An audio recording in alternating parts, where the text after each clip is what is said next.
Coming up on this episode of 101 Sports. Our panel of experts takes a look at college football's breakout stars. Another sports celebration gone wrong. Plus, Steve and I finally present our own awards to the Yankee captain. All that and much, much more. And it all starts right now.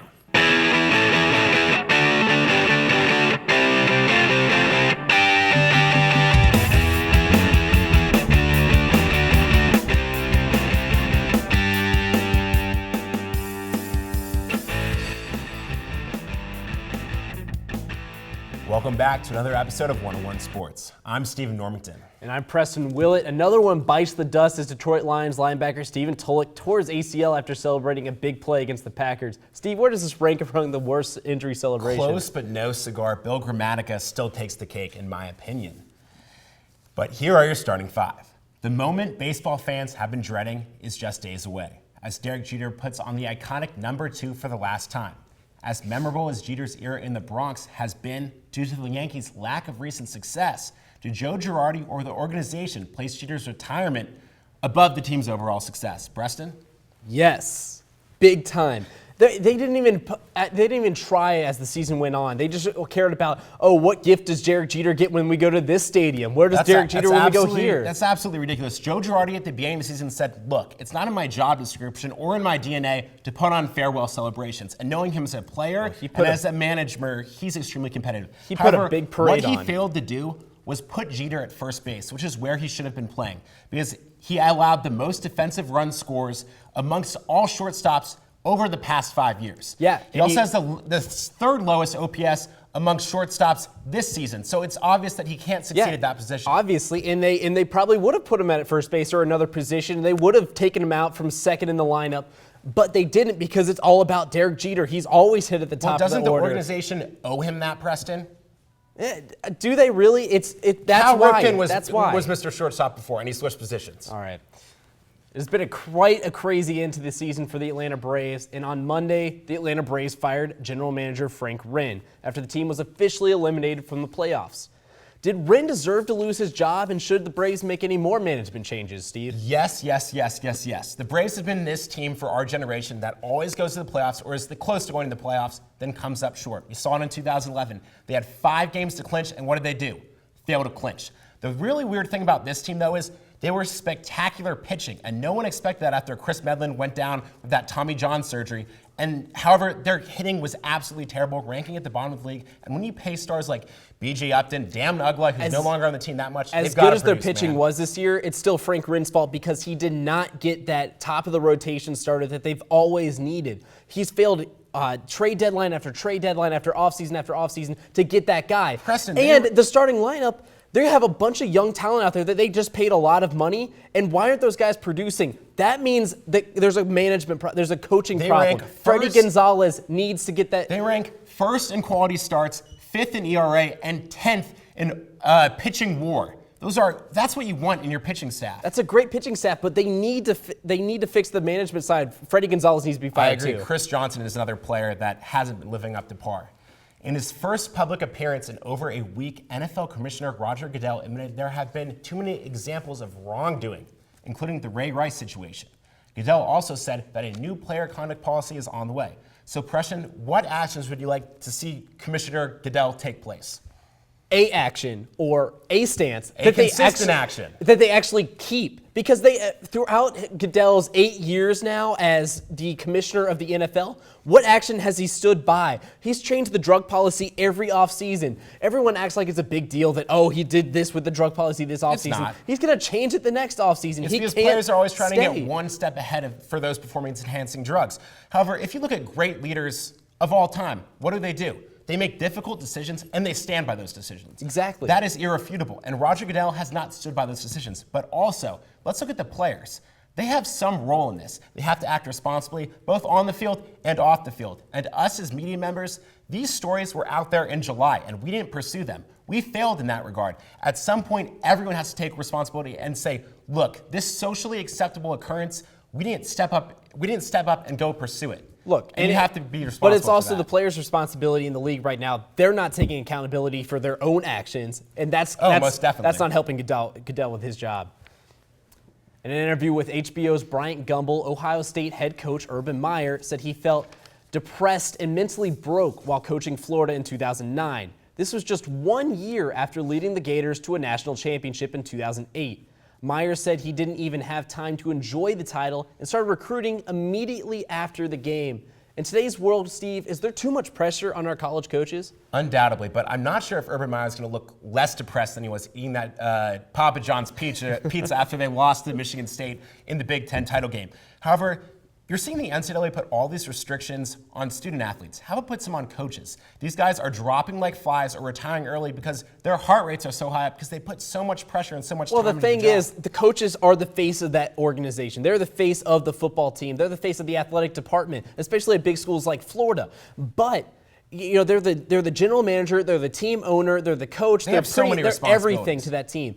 And what do you see more, who stays longer at a school? The coach probably stays longer at the school. These college players are there for 4 years, maybe 5 max, and then they're gone. The college coaches are there longer term. But these coaches deserve to have a life outside of their sport. If you look at some universities, like West Virginia, for instance, they're putting apartment complex is attached to the coach's office, saying essentially, we expect you to stay there overnight, study, and keep committed to this team 24/7. You need time to sleep, Preston. That's all I'm saying. They're going to sleep there anyway, so might as well give them a bed. So. It isn't often that Mike Krzyzewski has to defend himself, but the most winningest coach in Division I basketball history was criticized for using Team USA as a recruiting tool at Duke. Does leading Team USA give Krzyzewski a recruiting advantage at Duke? No, I don't see how it could because he's still losing recruiting battles. John Calipari's beating him every year. Kansas and Bill Self, UNC, Roy Williams. Yeah, he's gotten some good guys in the past couple years. Jabari Parker, Jaleel Okafor, and Tyus Jones. But he's still losing recruiting battles. That's true, but recruits should be pitching themselves to Mike Krzyzewski because he is the most successful coach in college basketball history. And besides Izzo at Michigan State, I think you can argue that they've done the most with the least amount of talent. They're a very team-oriented system, sort of like Team USA. They really play that brand of basketball that sports fans and players should flock to. However, you can't say that having a bunch of NBA players, coaching international players, becoming friends with international coaches doesn't make you a better coach and doesn't factor into recruits' decisions. It doesn't because, quite frankly, LeBron James is going to Ohio State games. They haven't been very good in the past couple of years. They've made some NCAA tournament runs, but they haven't won a national championship or got big recruits. So I don't really see how that relationship is helping them. And then John Calipari, they always have NBA guys. So you can see both sides of the coin. I don't think it actually helps at all in any sense. That's it for the quick hitters, guys. But coming up next, we're going to slow it down and honor the Yankees captain with our MLB experts. You can honor him by staying tuned.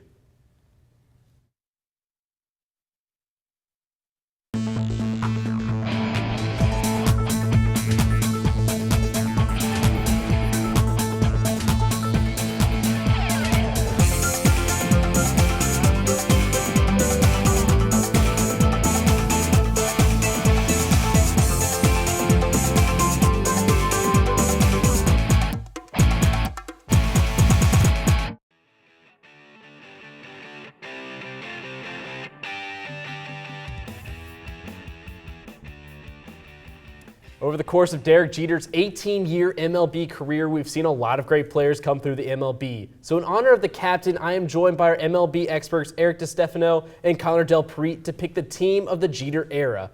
Each expert will select a full lineup of the best from the 18 years of Jeter's career. Eric, just give me your starting lineup. I'll be glad to. So at catcher, I've got Joe Mauer, who's awesome. At first base, I have Albert Pujols. At second, I have Chase Utley. At shortstop, I have Alex Rodriguez. At third, I have none other than Chipper Jones. In left field, I have Barry Bonds. In center, I have Mike Trout. In right, I have a guy who's notoriously known for hitting balls in the dirt, Vladimir Guerrero. At starting pitcher, I have Pedro Martinez. And at closer, hold on, I have oh my God. Craig Kimbrell. That's Craig right. Kimbrell. I want every camera to see this. Better than all Mo the closers you could so have far. picked. That looks beautiful. Wow. That looks All right. beautiful. Connor, what do you have? To save everyone, I'm going to put my lineup in so someone can have something pleasing to look at. I'm going to start with Pudge, Ivan Rodriguez at catcher. First baseman, Albert Pujols. We agree on that. Right. Second baseman, I'm going with Craig Biggio from the Astros. Shortstop, I'm going A-Rod as well. Great player. Third base, I'm going with the dark horse, Adrian Beltre. Going out in left field, we're going Barry Bonds. Center field, we have Carlos Beltran. Right field, we have none other than Ichiro Suzuki. And at starting pitcher, I have Randy Johnson. And at closer, I have Craig Kim. No, wait, no, I don't. I have Mo Rivera because he's the best of all time. That's a bad decision. The best of all time. So let's just start with the closer. Sure. Why don't we start with the closer debate? Sure. Let's start with Mo Rivera, the greatest of all time. How can you take a fifth-year player over someone who has 652 career saves? I'll tell you how. So, first, Craig Kimbrell leads all relief pitchers since '96 with an ERA of 1.45, and he's second since '96, from '96 to 2014, in K per nine with 14.77 Ks per nine. Mariano's somewhere in the 8 range. And also, he doesn't walk that many guys. He had a season where he had a 1.01 ERA. It's impressive, but again, it's only been 5 years. Out of the entire 18 But that's the years, thing, though. the entire 18 years He's of only Derek Jeter's 26. career, Mariano Rivera has been consistent. He's been to the playoffs. He's been clutch in playoff games. He was second in the AL Yeah, but Cy Young you voting. cannot- second in the AL you Cy Young can't voting. fault Craig I'm Kimbrell not for- faulting him. I'm not faulting him, but if you're looking at someone for the future and someone who's played well, I'm the looking past at 4 someone that's years, had better years I'm than picking Mariano's someone ever who is had. the greatest of all time because of what he's done the past 18 years, what he's done in the playoffs, how he is the third all-time in win probability ad behind Roger Clemens Okay. and Greg In Maddux. 2012, Craig Kimbrell had a 1.01 ERA and a 16.66 K per nine and only a 2 walks per 9 innings. That's I don't know fabulous. how you can disagree with Enter Sandman. He's the And greatest of all also, time. Believe it or not, Mariano Rivera has had the better career, so because he's played longer. He has. All right, we can go with that. All right, but let's look at the center field right now. You have Carlos Beltran and you have Mike Trout. Again, going with the young guy. Yeah, sure, I'll go first. Mike Trout, he's fabulous. What does he do wrong? He does everything Strike well. out. He Yeah, has 177 everyone strikes out. strikeouts. He Everyone's has gonna no plate discipline. What? We can tell, this is his What? third He year. walks fourth- double-digit percent of the time for But his what I'm career. saying is, if you strike out Oh, 177 times, you don't have the plate Connor discipline Del yet. He's Prete. young. He's still learning. Why wouldn't you go with a guy like He Carlos has Beltran? he has- Okay, go ahead. What do you want to say? He has 2 10-WAR seasons already. He's 23. He's going to win MVP this year with a WAR over 8. I mean, he's fabulous. Carlos Beltran has not had a season where he's eclipsed 8 WAR. Then let's go according to fielding. to Then. Fangraphs. Let's go to fielding. Carlos Okay, Beltran sure. had 16 assists in 1999. Mike Trout has 7 in his entire career. Okay, but In he has one excellent season, range, though. Range is very excellent important. range, but he hasn't Yeah, been he a good rates fielder. well We know defensively. he's not the greatest fielder. We know. He's we know fabulous. Mike Trout is not the greatest fielder. I would go with a guy that has a 32.3 WAR as a New York Met, which is second best in Met history. Trout already has 30 WAR for his career. How in 3 clutch has years. Trout been in the playoffs? He hasn't been there. That's Carlos not his Beltran has fault. been to the playoffs. I like guys that are proven. I don't like guys that are unproven. He is proven. Carlos You Beltran wouldn't- has a 333 postseason batting average and 8 home runs in 2 series in 2004. If You that's can't not say clutch, Mike I don't know Trout's what not is. He's proven. more proven. All right, guys, I'm going to move us on to one more, the catcher battle. Joe Mauer, Ivan Rodriguez. Well, what's going on there? With Ivan Rodriguez, with my catcher, I like a defensive-minded catcher. I will give you that. Joe Mauer is a little bit better at hitting, but Ivan lot Rodriguez better. is dominant in catching. Defensively, he's just much better. If you look at it, he's had 6 years in a row where he led the league in caught stealing percentage. Joe Mauer, by the way, his caught stealing percentage is 33%. Wanna know a Last cool year, stat, though? last I have year a it was cooler stat. 14%. 14% catching sounds like he's got a cool I have a stat. cooler Let me hear a stat. cool stat. All right, in about 2,500 less plate appearances, Mauer has just 13.5 less WAR according to Fangraphs. So essentially, in about 3 seasons, I think Mauer can eclipse 13.5 WAR easily, and he's going to. But what about the fact that he can't throw out runners? A 14% is nothing to write home about. Ivan He's a much Rodriguez better led the hitter, league. though. He had 9 consecutive Gold Glove years. He's a more balanced player than Mauer. He's more consistent. In the, Mauer's the better offensive, hitter. in the offensive component of WAR, he's 3 times as more valuable as Pudge Rodriguez is. That's saying something. Hey, you got to have a little bit of defense Gotta on your have team. defense, I'm going man. with It's Ivan catcher. Rodriguez here, but no Mike Piazza. What's up with that? Mike Piazza. But just as Derek Jeter's career is coming to an end, so is this segment of one-on-one. Coming up next, Steve comes to the desk with our NFL experts to break down some questionable starts for some of the league's star players.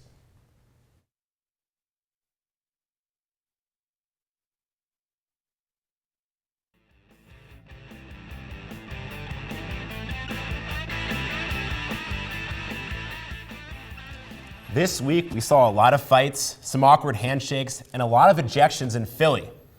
And man, things are getting testy, guys, and it's only week 3. Only Nick 3 weeks in. Markakis, John Roddy. So let's start off with some players that have really disappointed lately. Look no further than Green Bay. Eddie Lacy, the rookie MVP, has just looked absolutely darn right terrible, ranking 38th in total rush yards. John, I didn't expect this at all. Did you foresee it happening?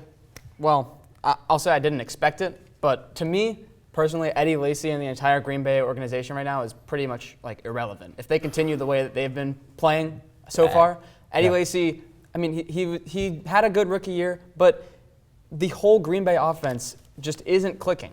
And it's largely up to the coaches. I mean, they didn't even target receivers. They didn't target Richard Sherman when they played the Seahawks. They got to get it together. Yeah. I think you can also point some blame at that offensive line because that's just looked awful. Per Pro Football Focus, they rate offensive lines and they're ranked third worst in run defense or run blocking. So he's actually done decently well. He has caused 10 missed tackles behind the line, but it's hard to run when there's people in your face. I think very much reason to be concerned with him, but also the offense in general. Aaron Rodgers hasn't looked sharp with his receivers. There's a lack of focus there. Just concerned with that whole Green Bay situation. Another player who hasn't looked sharp, LaShawn McCoy, going from 5.1 yards per carry to 2.9 this year. Not good stuff there in Philly. No, definitely a steep drop-off, but I think you got to attribute to just the laser-focused defense they're playing. They're stacking the box. You see 8-man fronts against Philly, but we found out, I think this is just a slow start. I definitely see him kind of, getting his yards, because Nick Foles has been great. Nick Foles is carrying the team right now. I mean, Exactly. he has literally won the three games they've played so far. You look at the last game, this touchdown to tie it up, and then he set up to kick the field goal at the end. Right. McCoy, he's just waiting in the background right now. They've won 3 games with basically no production from him. It's going to be scary. Another factor you have to consider is Brent Selleck, the team's tight end, was about to go in at guard if one more player got injured. So the offensive line is sort of in shambles. Absolutely. And going to another player who hasn't really lived up to the billing, Tom Brady. The team's 2-1. He's thrown no interceptions, but he's not putting up those gaudy Brady numbers that we're used to seeing. Don't even get me started with Tom Brady slowing down. This is not his fault one bit.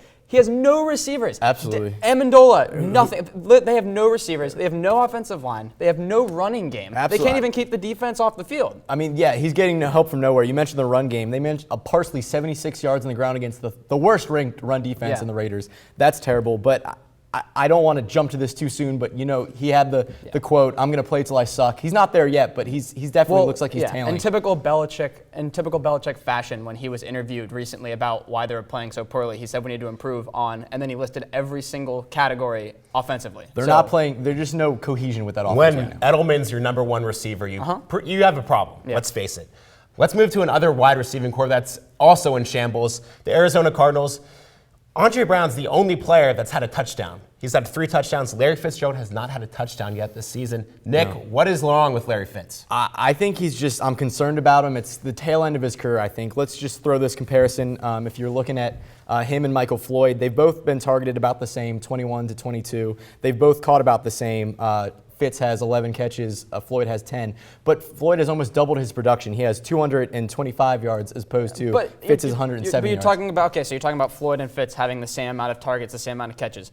But you also have to look at Ted Ginn. You have to look at John Brown. John Brown's caught all the touchdowns this year on the receiving end. Sure. You've also got Carson Palmer and Drew Stanton throwing the ball to those receivers. You can't really expect Fitzgerald. I mean, he doesn't really have that much to work with, honestly. And that's why I'm concerned about him, because I think he's not the vertical threat he once was. He's always a threat in the when you get the red zone to loft him a ball, but I don't think he's going to get the numbers. He's not going to put up the numbers. You can't expect him to put. He's a little too old for that. Larry Fitzgerald has a big body, and I think he'll recover. He's still got some left in the tank. We'll see. That's all the time we have to talk pro football, but after the break, we live out Heath Schuler's dream and go back to college.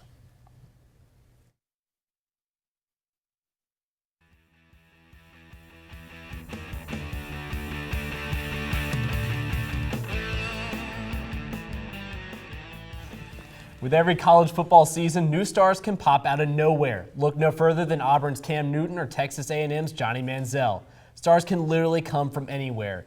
Could we have another breakout star this year? Our college football experts, Jared Kimball, Cam Sisleski, are here to debate that next. Our next breakout stars in college football. Guys, we're going to start with you, Jared. Who's the quarterback that could be our next breakout star? Well, I'm sure everybody heard about him after the upset win that Mississippi State pulled on LSU, 34-29. Great play and leadership from their quarterback, Dak Prescott. Great name, as I would mention. He has a 60% completion rate this season. 1,366 yards completely and 15 total touchdowns already. And I also love that his head coach is Dan Mullen, who, by the way, did coach Tim Tebow during his years at Florida, so he knows how to handle a dual-threat quarterback. I think he can definitely break out, and I think he almost already has this season. Cam? He looks great. He's got the tools around him to be very successful, too. I went with Matty Mock of the Missouri Tigers. He's got the stats this year. He's got 14 touchdowns, 973 yards in 4 games, and he also has 100 yards and 1 TD on the ground. He's a sophomore. He's gaining experience this year, and he's leading a very powerful Missouri team in the SEC. Yeah, I mean, a lot of people thought he would suffer without Dorial Green-Beckham. But let's look at the running backs now. Cam, who's your breakout running back? The Florida Gators have struggled this year, but I still, their running back, Kelvin Taylor, he's going to have a breakout year this year. Ignoring the Alabama game, because, when you're playing Alabama, they got a great run defense. But ignoring that game, in 2 games this year, he has 2 touchdowns, 130 yards. He's 5'10", 210 pounds, big, sturdy guy, low center of gravity. And I think he's going to be very good moving forward. Yeah, I'm a little worried about their 2 running back system, but I'm going to have to give some love to Toledo. Their sophomore running back, Kareem Hunt, has been absolutely impressive this year. 527 yards on the ground, 7 touchdowns on only 59 attempts. That's 8.9 yards per attempt. That's actually absolutely crazy. And he's gone up against a couple power conference teams in Missouri and Cincinnati. So he's looking pretty impressive so far this season. Wow, Toledo, the Golden Rockets, getting some mention on the show today.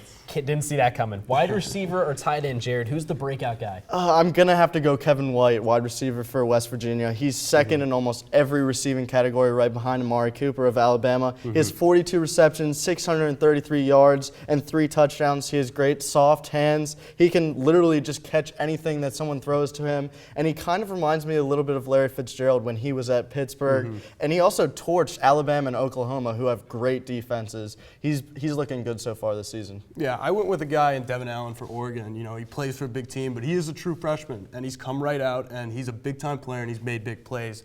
In 4 games this year, he's got 300 yards and 5 touchdowns. Just incredible stats. And obviously, he's got a Heisman candidate thrown to him. But, he's made the plays, and he's looked very good so far this year. As if Oregon needed any more weapons on that team. All right, Cam, how about a defensive player that's going to be a breakout star this year? And this guy has broken out. He's got 4 interceptions, a blocked field goal in 4 games this year. Yeah, Zach Sanchez, quarterback for the Oklahoma Sooners. He's a redshirt sophomore, so he's been around the block a little bit.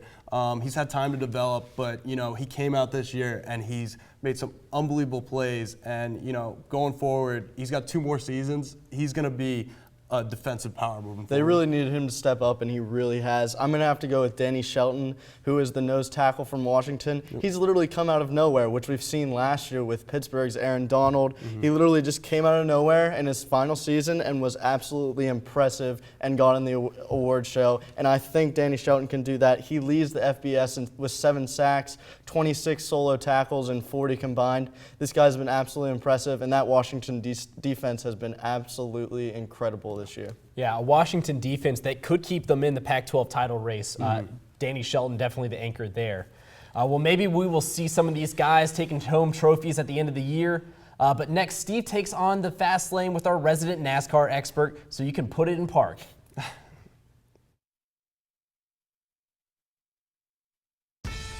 Now it's time for This Week in Bad Stats. Bad stats? Horrible stats. Here goes. 132.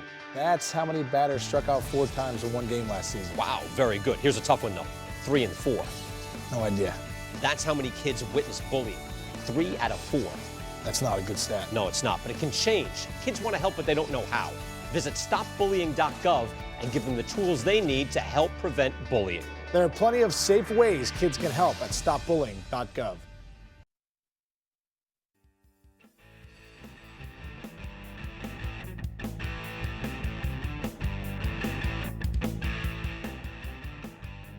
With 1 race left in the Challenger round, Brad Keselowski and Joey Logano are already locks in the chase, with wins at Chicago and New Hampshire respectively.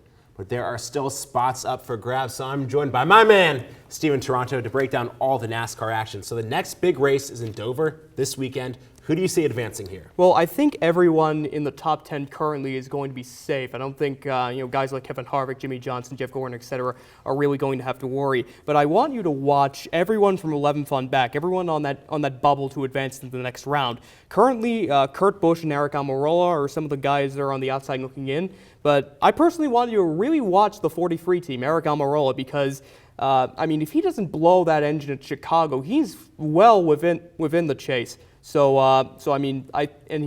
been historically good at Dover. Same with Kurt Busch. Busch is a past winner there, so I think they move on. Denny Hamlin, Greg Biffle, Ryan Newman, Casey Kane, they fall out. They're headed to the house. That's a lot of information to process. So the next round NASCAR has coming up in their new format is the contender round.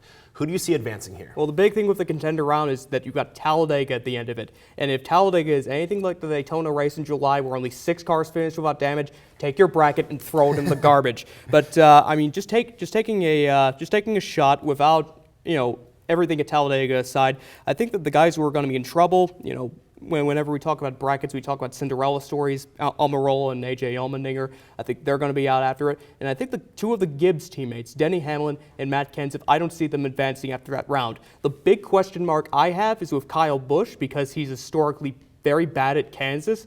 But I think he's good enough at Charlotte, and obviously anything can happen at Talladega, that I think he'll be okay to get to round 3. Well, Daytona is always a bumpy ride. Next up, we have the Eliminator round. What do you see happening here? Well, I think this is where you've got to make your money. This is where we're really going to see who has it for the title and who doesn't. And the guys I'm just not convinced with for title contention are the brothers Busch, Kyle and Kurt. They're both very explosive, very fast, but they can't sustain it. So I don't think you're going to win a championship that way. And then 2 more Hendrick teammates. Jeff Gordon, I don't think has what it takes to win the championship this year. He's had such a promising year, though. 3 wins. He's had a pretty good career resurgence, so that's good. And Junior Nation, you can send whatever mean things, death threats, etc. to @SToronto92, but I don't think Dale Earnhardt Jr. is going to win the championship this year. Can you quickly give us a Final 4 and your champion? My Final 4 are the 2 Penske teammates, Brad Keselowski, Joey Logano. I think Kevin Harvick's also going to get to the final round, and watch out, it's 6-time Jimmy Johnson. I think he's going to be contending for the championship. Now, as for my eventual champion, Steve, you know me. My rule is always, when in doubt, go with Jimmy Johnson, but there's a nagging in my head, and it won't go away, and it's telling me that Joey Logano from Middletown, Connecticut, is going to be the Sprint Cup champion this year. Well, you heard it here first, Joey Logano, but after the break, Preston will rejoin me at the desk to give out a prestigious award and honor to one of baseball's greats.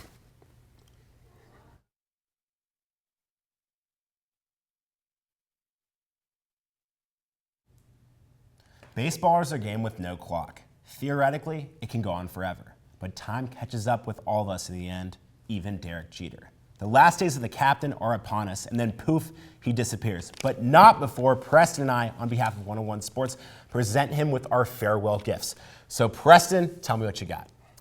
What better way to honor one of the most iconic figures in New York history than giving him his own street name outside the Bronx and outside the Yankee Stadium in the Bronx? Look, he played in the old Yankee Stadium. He's played in the new Yankee Stadium. Let's give him a street name right outside there, Jeter Boulevard, perhaps. I like that because the new Yankee Stadium necessarily doesn't mean as much to him as the old one. And what better way to honor someone than naming part of that city after him? He's a 14-time All-Star, a 5-time World Series champ. He doesn't need a lot of any more accolades, really. But what we know about Derek Jeter is he's a guy that doesn't really like the limelight. That's why I'm proposing along the first baseline, we put a seat designated as Jeter's throne where Derek Jeter can come to any Yankee game he wishes and sit there. Just imagine the publicity they'd get when he actually showed up, because we all know it would be very rare, as well as fans bidding for that seat to get a chance to sit next to Derek Jeter. If he ever came and sat, that would be really cool, and it'd be very special for him.